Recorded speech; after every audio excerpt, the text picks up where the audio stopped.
amén. Saludos a toda la tribu de Stonebriar, también a la tribu de Stonebriar en las redes, en YouTube, en Facebook, también a todos ustedes que nos acompañan por primera vez. Nuestra misión como iglesia es amar a Dios y amar a los demás. Es decir, vamos a ser una iglesia que ama a Dios, que ama y sirve a las personas, y vamos a animar a todo el mundo a que persiga, que busque una relación gozosa y de por vida con Jesucristo. ¿Cuántos dicen amén? Oye, Stonebriar, Jesús te da la vida que siempre has querido. Si tiene su Biblia, encuentre porfa Juan capítulo 20, y ahí vamos a estar durante nuestro tiempo. Jesús nos da la vida que siempre hemos querido, pero a veces es difícil cómo eso puede ser posible, ¿no? Porque hay muchas razones, siempre a lo largo de la vida, hay muchas razones para temer. Hay muchas incertidumbres. Cada uno de nosotros luchamos con preguntas no resueltas que viven dentro de nosotros. ¿Por qué tiene que ser la vida tan difícil para mí? ¿Cuándo se mejorará mi situación? ¿Qué haces cuando tu médico te da un diagnóstico que te llena de miedo? Puede ser que no sea tan viejo, pero tampoco soy tan joven. ¿Qué significa? Que he vivido lo suficiente para saber que no todos alcanzamos una larga vida. Creo que al final de cuentas lo que queremos cada uno de nosotros es ser felices. Queremos ser felices, queremos ser feliz, queremos hacer las paces con personas, especialmente en nuestras familias. Queremos hacer las paces con Dios. A final de cuentas queremos todos, sencillamente queremos ser felices, queremos tener paz.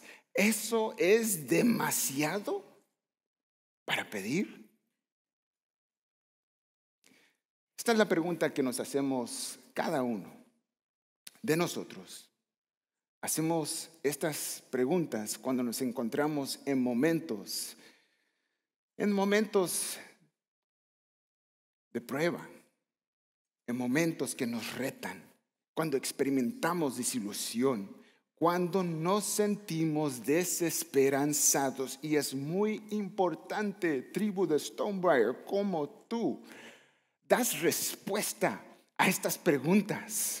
Porque si no sabemos cómo deberíamos vivir nuestras vidas, entonces perderemos de lo mejor para nuestras vidas. Entonces en Juan capítulo 20, Juan nos habla el día de hoy de tres cosas que Jesús quiere que tú te lleves contigo el día de hoy. Entonces mira, querrás escuchar con mucha atención, porque yo creo que si nosotros nos comprometemos a escuchar con atención, creo que veremos que estas tres cosas conforman el tipo de vida que siempre hemos querido. Siempre hemos querido una vida llena de alegría. Anhelamos la alegría, especialmente en los momentos cuando sentimos que no tenemos alegría. ¿Puedo decirte algo? En esta situación es la que se encontraban los discípulos de Jesús. Mira, era un domingo por la tarde, domingo de resurrección, pero ellos todavía no habían visto a Jesús. Ellos no se daban cuenta, no entendían lo que acaba de suceder esa mañana. Era un domingo por la tarde. Estaban reunidos juntos en una habitación, y en esa habitación había tanta tristeza, tanto duelo, así también culpa, también miedo. Había tristeza porque hace 3 días, todo el día del domingo, el sábado y la mayor parte del viernes también, hace 3 días, acababan de tener un funeral. Su Señor, su amigo, Jesús, había sido brutalmente golpeado y asesinado. Y no se había hecho en secreto. se había hecho al aire libre para que todo el mundo viera. Esto sucedió durante el tiempo de la Pascua en Jerusalén. El tiempo donde incrementaba la población de Jerusalén unas 5 veces con todos los peregrinos que llegaban a Jerusalén para la celebración. Era el tiempo de la Pascua y había decenas de miles, cientos de miles judíos que habían venido de todo alrededor del imperio romano para la Pascua. Habían visto cómo sacaron a Jesús desde el palacio de Poncio Pilato. Era muy apenas reconocible como resultado de sus heridas. Llevaba sobre su cabeza una corona de espinas. Y con las pocas fuerzas que le quedaron, lo hicieron cargar una pesada cruz de madera. Mientras, los soldados romanos lo conducían por las calles de Jerusalén.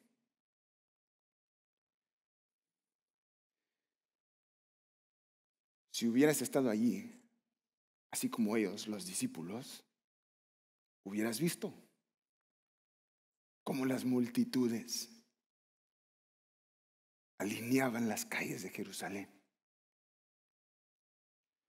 como muchas mujeres en voz alta lloraban al seguirlo cerca, ya que había sido abandonado Jesús por sus amigos más cercanos. Él solo hizo la caminata desde el palacio del gobernador hasta el Calvario, donde fue crucificado. Esto fue todo un espectáculo de la peor clase. Había tanta tristeza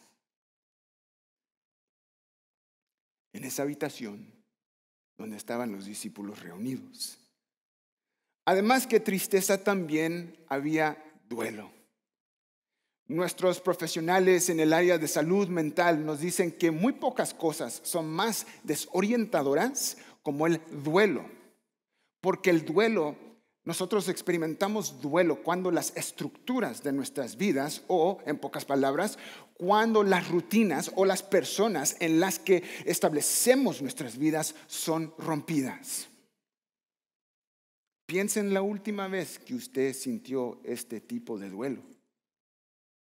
¿Fue después de haber perdido un ser querido? ¿Fue después de perder una cosa material, su hogar? ¿Fue después de perder algo como tu orgullo?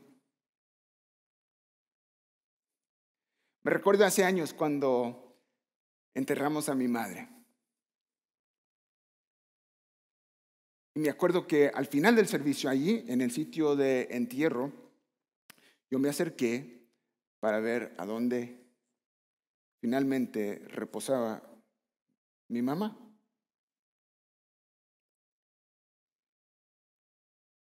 Y me quedé viendo adentro del pozo. Y parece ser que había estado allí por un tiempo. Porque cuando vi a mi alrededor, yo era el único. Todo el mundo se había ido. Y los trabajadores allí me estaban animando que me fuera con ellos. Hasta que me llamó la atención alguien. Me tomó del brazo mi esposa. Y nos fuimos. Pero sí me acuerdo haber pensado, oye, así que ya me voy.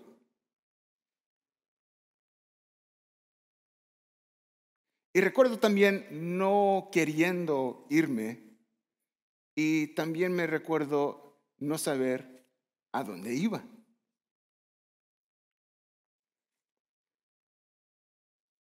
Si alguna vez has experimentado el duelo, la pérdida de un ser querido, de una posesión material, una casa, una hipoteca, o la pérdida de un matrimonio, o la pérdida del amor en un matrimonio. Entonces tú sabes cómo puede ser tan desorientador el duelo. Había tristeza, había duelo, también había culpa. En el momento en que Jesús más necesitaba a sus amigos más cercanos, en ese momento decidieron huir.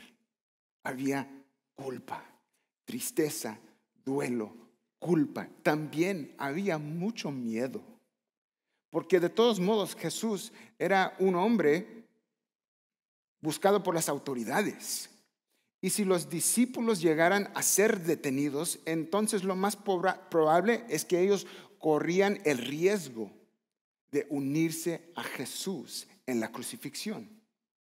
Y aquí es donde vemos los discípulos en el capítulo 20 del libro de Juan. Mira, es la primera parte. La primera parte del versículo 19.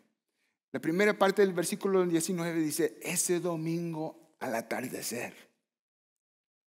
los discípulos estaban reunidos con las puertas bien cerradas porque tenían miedo de los líderes judíos. Estaban juntos, ellos solitos, nadie más, nadie de afuera de su círculo, porque alguien afuera de su círculo podría entregarlos a las autoridades. Las puertas, así como leímos, estaban bien cerradas. Y detrás de esas puertas bien cerradas, un pequeño grupo de hombres llenos de mucho miedo. Y por esto mismo, la razón es que nos quedamos muy sorprendidos al leer la segunda parte del versículo 19.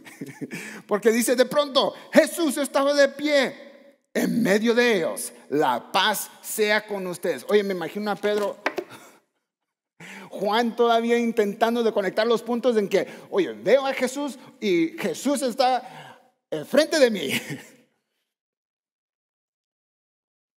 ¿Qué pasó? ¿Tocó la puerta y lo dejaron entrar? ¿Pasó de alguna forma por la puerta en sí? ¿Sencillamente apareció en medio de ellos? Bueno, cualquiera que sea el caso, puedes imaginar el susto. Hay 10 discípulos en esa habitación, en ese momento.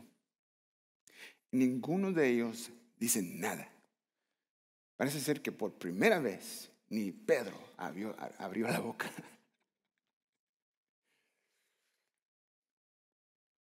Entonces debe ser Jesús quien rompe el silencio.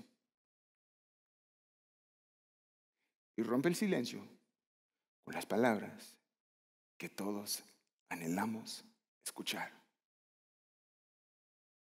que todos necesitamos escuchar. Porque en el curso de nuestras vidas hay mucho que temer. Por cierto, hay tanta incertidumbre. ¿Siempre me sentiré así de solo? ¿De sola? ¿En algún momento llegaré a casarme? ¿Alguna vez tendré hijos? ¿Tendré familia? ¿Cuándo se resolverá mi caso migratorio? ¿Alguna vez seré sanado de mis dolencias? ¿Alguna vez lograré los sueños para mi vida?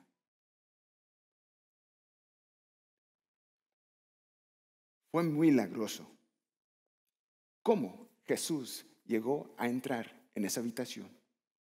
Pero el énfasis de este versículo no es en el cómo entró a esa habitación, sino que ahí se encontraba, allí estaba Él, y lo que trajo a una situación llena de tristeza, llena de duelo, llena de culpa, llena de miedo. Las puertas cerradas no presentaron ningún obstáculo para Jesús. Stonebriar, cuando te encuentres en esos momentos de tristeza, de duelo, de culpa, de miedo, Jesús trae en cualquier situación lo que ninguno otro puede: la paz. Paz a tu mente cansada de toda tu preocupación. Paz a tu corazón debilitado por todo lo que has estado pasando. Paz. Paz. Y su paz trae alegría. Cuando miramos el versículo 20, todavía sus discípulos no dicen nada. Mientras hablaba, les mostró las heridas de sus manos y su costado. Ellos se llenaron de alegría cuando vieron al Señor. ¿Te imaginas estas personas como todavía en shock? Como si hubieran tomado el respiro y todavía no lo han soltado. Mira, hagamos un juego de roles. Vamos a decir que ustedes son los discípulos en esa habitación en shock. Y si acaba de aparecer Jesús en medio de ustedes y Jesús les dice: la paz sea con ustedes.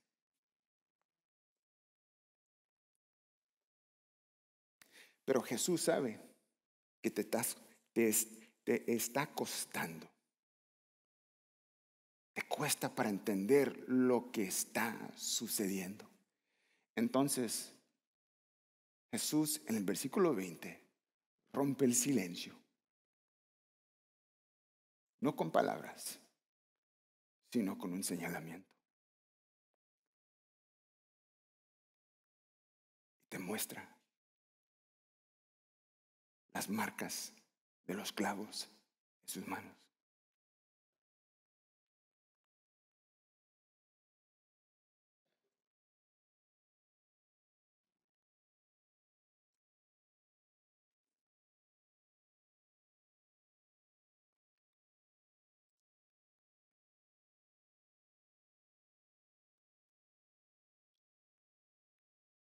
Y después te muestra la marca de la lanza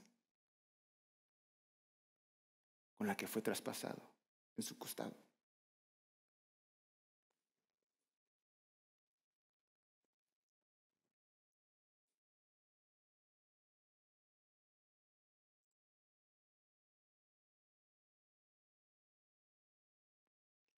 Y ahora sí puedes soltar el respiro.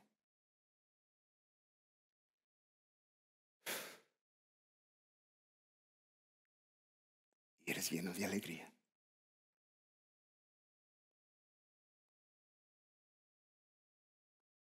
Y empiezas a entender con un poquito más claridad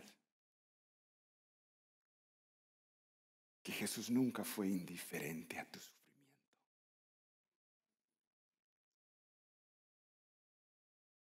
Que Jesús nunca estuvo ausente a través de tu dolor. Empiezas a entender cómo es posible ser lleno de alegría.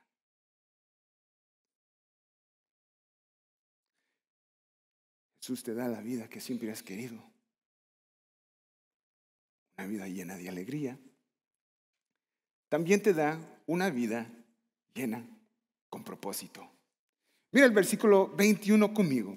Una vez más les dijo: la paz sea con ustedes. Como el Padre me envió a mí, así yo los envío a ustedes. Una vez más Jesús dice: la paz sea con ustedes. Pero el contexto ahora en el versículo 21 es diferente. El contexto en el versículo 19 era en el contexto del dolor, del duelo, del miedo. Ahora el contexto aquí en el versículo 21 está relacionado con los planes futuros que Dios tiene para tu vida. La paz de Cristo para cualquier necesidad futura que tengas. El Padre que siempre estuvo con Cristo, ahora siempre está contigo. El Padre que envió a Jesús, nos está enviando a nosotros. Entonces sucede que Dios tiene planes para nuestras vidas. Él tiene planes para su iglesia. El Padre tiene un plan y te involucra a ti, nos involucra a nosotros. Mira, el Padre confió su plan a Jesús mientras Jesús estuvo en la tierra. Y ahora Jesús nos los está dando a nosotros mientras nosotros estamos en la tierra. Y mira, no hay confusión. No hay confusión de qué se trata esta misión. El Padre envió al Hijo para decirle al mundo que Dios ama, Dios perdona, Dios da vida. Miren, el idioma original del Nuevo Testamento, que es el griego koiné, el idioma en el cual escribió Juan, el idioma que se hablaba en el primer siglo en el Imperio Romano. Esta palabra enviar, el Padre me envió, yo los envío a ustedes. Esta palabra enviar es con el propósito de comunicar un mensaje. Entonces no hay confusión sobre esta misión. En el versículo 21, Jesús nos dice la manera también en que somos enviados. Dice el versículo 21, como el Padre me envió a mí, yo ahora los envío a ustedes. ¿Cómo? En obediencia al Padre, empoderados por el Espíritu Santo, con el mensaje de las buenas nuevas. Este es el modelo de ministerio para la iglesia. Ahora muchas iglesias tienen distintas formas de cómo expresan esto. Aquí en Stonebriar, ¿cómo expresamos esto? Bueno, expresamos esto durante esta etapa de nuestro ministerio por medio de nuestros grupos. Es una manera en cómo nosotros expresamos esta misión, porque nosotros sabemos, aquí en Stonebriar, nosotros sabemos lo fácil que es sentirse solo, aún cuando uno está en la iglesia, en un lugar como la iglesia. Entonces, lo que hemos decidido es fácil. Y pues digo fácil, siempre es un reto. Pero no es complicado. Vamos a hacer una iglesia que ama a Dios. Vamos a hacer una iglesia que ama a los demás y sirve a los demás. Y también vamos a hacer una iglesia que anima a todos a buscar una relación gozosa y de por vida con Jesucristo. 1, 2, 3. Amen. Yes. Yes. Amen. Entonces, ¿cómo hacemos eso? Bueno, por mayor parte por medio de nuestros grupos. Entonces los miércoles aquí en las instalaciones de nuestra iglesia hay grupos de damas y también hay grupos para varones. Los viernes hay grupos de convivencia que son células que se reúnen en los hogares, y los domingos hay grupos de estudio bíblicos que se reúnen justo antes de que empiece el servicio de iglesia. Entonces miércoles, viernes, domingo. Porque la gente, ¿sabe? La gente no va a la iglesia para sentirse sola. La gente va a una iglesia para ser amada o sentirse amada por parte de Dios y amada por parte de la gente ahí. Y esto es lo que vemos. Cuando los cristianos están conectados, se sienten apoyados, tienen personas con quienes pueden orar y crecen juntos en el Señor. Todo por ser parte de lo que Dios está haciendo aquí en Stonebriar. ¿Te gustaría visitar algunos de nuestros grupos para ver cómo es la onda? Vaya a la parte de atrás en esas mesitas blancas después del servicio. Claudia los ayudará a visitar y conectar con un grupo. Otra forma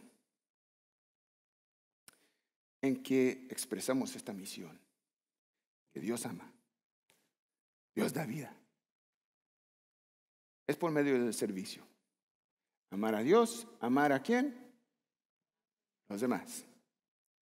Estuve almorzando con un señor de nuestra iglesia esta semana, y pues yo ni lo sabía, ni tenía que saber, pero me estaba contando cómo él y su familia se habían ofrecido como voluntarios para empacar obsequios para Easter. para los niños necesitados en el centro de Dallas.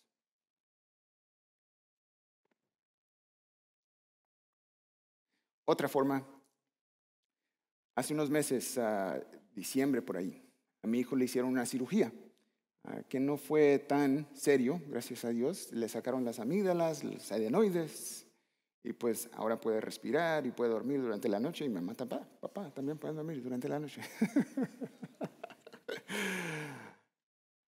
Pero si a alguno de sus hijos se le ha hecho esa cirugía, o conoce a alguien cuyo hijo se le ha hecho esa cirugía, entonces usted sabe los gritos que involucra.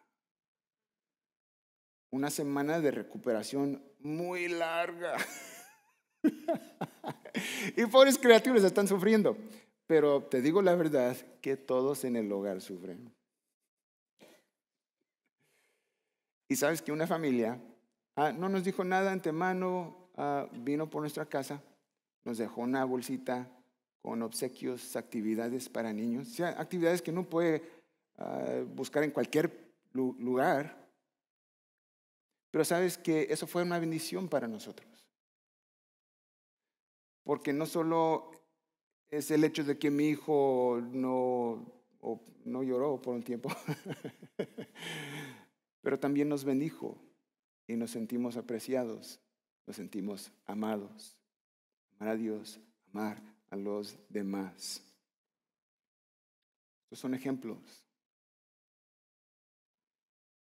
Pero mira, algo asombroso sucede. Cuando te sientes que eres parte de una iglesia que está marcando la diferencia, que está impactando vidas, algo sucede. ¿Qué sucede, Pastor Joseph? Tú te conviertes en parte del versículo 21. Así como el Padre me envió a mí, yo los envío a ustedes.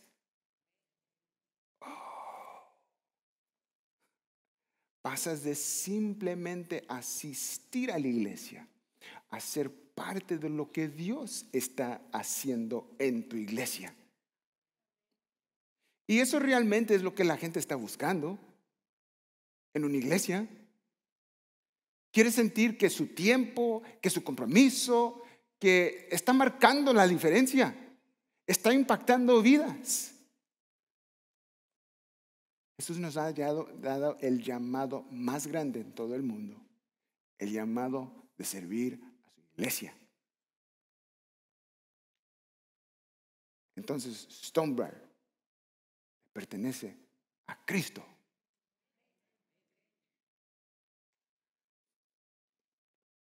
Jesús nos da una vida llena de alegría.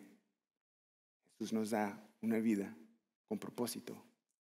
Y también Jesús nos da una vida llena de la presencia de Dios. Por último, mira, vamos a ver a Juan capítulo 20, este mismo capítulo, ahora versículo 22.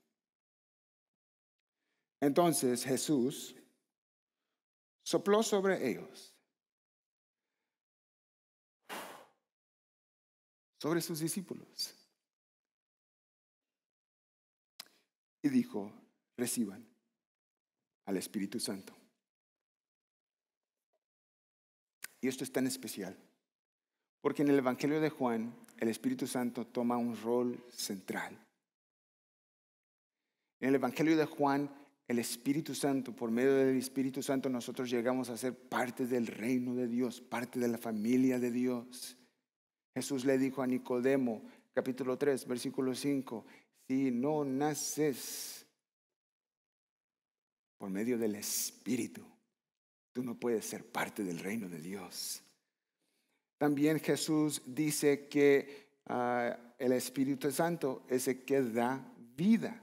Juan 6:63. Solo el Espíritu, dice Jesús, da vida eterna. Los esfuerzos humanos no logran nada acerca de dar vida eterna. También, mira, en tercer lugar, Juan capítulo 15, versículo 26, aprendemos que es Jesús que da el Espíritu Santo. Dijo: yo les enviaré el Espíritu de verdad. Y aquí en Juan, capítulo 20, versículo 22, Jesús resucitado, habiendo sido vivificado por el Espíritu Santo, respira el mismo Espíritu vivificante sobre los que creen en Él, sobre sus discípulos. Yo nomás, Génesis 1, versículo 2. El Espíritu Santo se movía sobre la superficie de las aguas, trayendo vida a un mundo en caos. Juan capítulo 20, versículo 22. Jesús respira, dando vida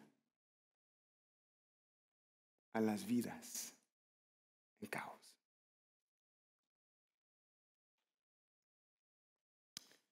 Por último, mira, Juan tampoco Él no permitirá que nosotros nos quedemos confundidos. Porque en el idioma en el que escribe, el griego, hay dos maneras principalmente para decir vida. Una es bios, otra es zoe. Bios, así como biología. De hecho, de allí proviene la palabra biología, de la palabra griega bios. Pero Jesús nos está refiriendo a bios, como biología. El hecho de que estás físicamente, biológicamente vivo. Bios te dio en el momento que fuiste concebido. Jesús se está refiriendo a Zoe, la vida de gracia, de santidad, que solo el Espíritu Santo da, que resulta en la vida eterna. Versículos 24 y 25. Nos enteramos que no todos los discípulos estaban ahí. Tomás, uno de los 12 discípulos, al que apodaban el gemelo, no estaba con los otros cuando llegó Jesús. Ellos le contaron a Tomás: hemos visto al Señor, Tomás. Pero él respondió: no lo creeré.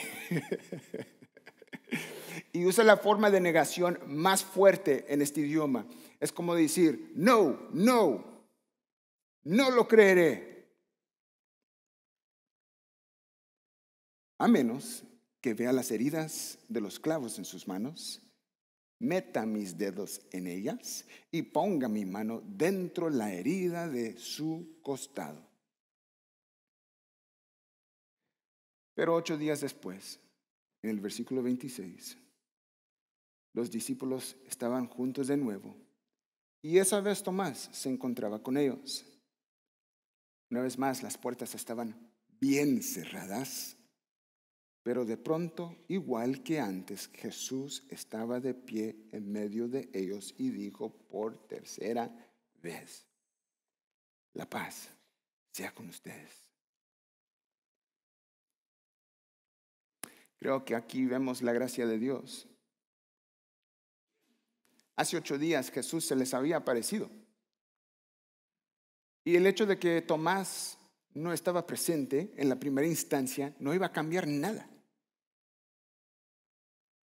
No iba a cambiar el hecho de que había resucitado. El evangelio todavía se proclamará por todo el mundo. Pero fue Jesús que en un momento dijo que arriesgaría dejar las 99 ovejas para la una ovejita perdida. Fue ese mismo Jesús que vino y regresó por Tomás. Y le dice a él: bueno, si quieres, Tomás, pon tu dedo. Pon tu dedo aquí y mira mis manos. Mete tu mano en la herida de mi costado. Ya no seas incrédulo. Cree. Mi Señor y mi Dios, exclamó Tomás. Entonces Jesús le dijo: tú crees porque me has visto. Benditos son los que creen sin verme. Muchos a lo largo de la historia han querido hacer de Tomás una persona dudosa. Él duda. Nunca lo he entrevistado. Entonces no puedo decir por seguro. Pero al menos al otro lado de la moneda, Tomás es una persona muy práctica, que no se va a dejar ir por lo que diga nadie. Él quiere evidencia. Y sin saberlo, Tomás se pone en el lugar de todos nosotros. Queremos saber, queremos evidencia. Tomás no dijo, no lo creeré. Él no dijo, no lo creeré. Dijo, a menos de que vea pruebas tangibles, no lo creeré. Nuevamente aquí vemos la gracia de Dios. Lo que está en juego el día de hoy, para usted y para mí, es que estamos en el lugar de Tomás.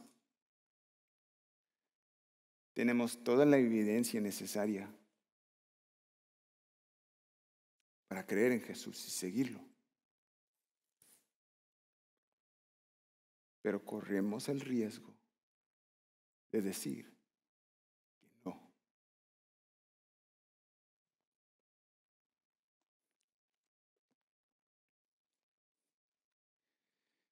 En el 1998,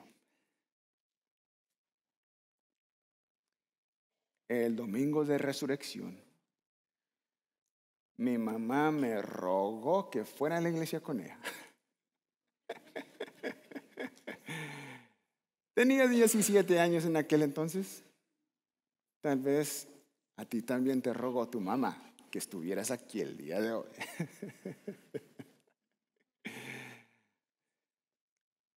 Domingo de resurrección 1998, 17 años. Y para los que son buenos para matemática, yo sé que ya están haciendo las cuentas. 2023, mira, se las voy a hacer fácil, 42.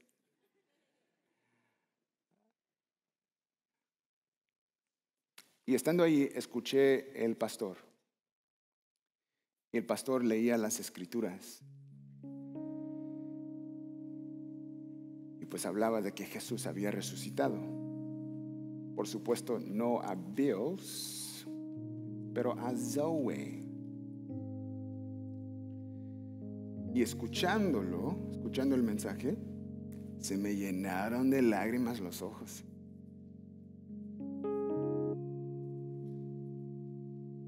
Y lo que hice es que me levanté, salí, fui al baño para lavarme la cara y me quedé en el lobby el resto del tiempo.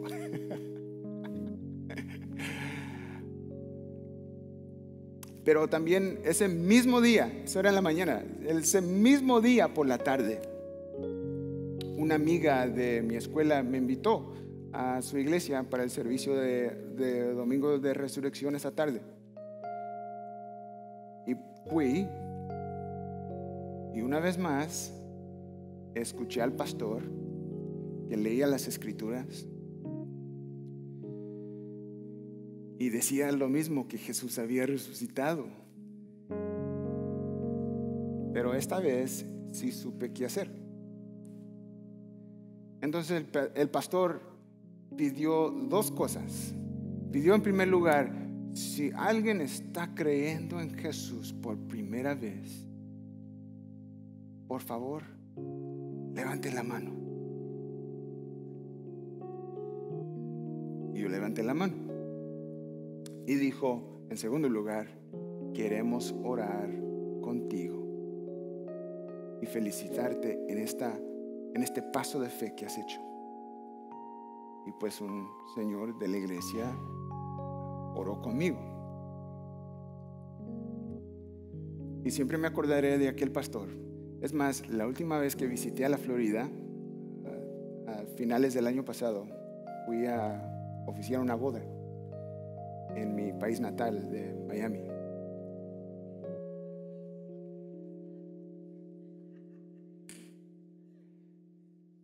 Y cuando estaba allí en mi pueblo, me dijeron que el pastor había fallecido. Pues ya tenía sus años el Señor. Pero nunca me olvidaré de Él. Y nunca me olvidaré de la oportunidad que Él me dio ese día. Entonces, yo quiero darte a ti esa misma oportunidad del día de hoy. Si tú estás creyendo en Jesús por primera vez, ¿me harías el favor de alzar tu mano? A lo mejor todos aquí somos cristianos, todos somos seguidores de Cristo, pero me imagino que no. Si Dios está hablando a tu corazón en este instante, alza la mano. Y aquí quisiéramos orar por ti, contigo, felicitarte en este paso de fe que has tomado. Señor Dios, te pedimos ahora mismo, Señor, que tú ministres a estos corazones a quienes tú estás tocando ahora mismo. Gracias, Padre, por lo que tú hiciste por nosotros por medio de tu Hijo Jesús el domingo de resurrección. Gracias por darnos vida. Y en tu nombre, Jesús, oramos todo.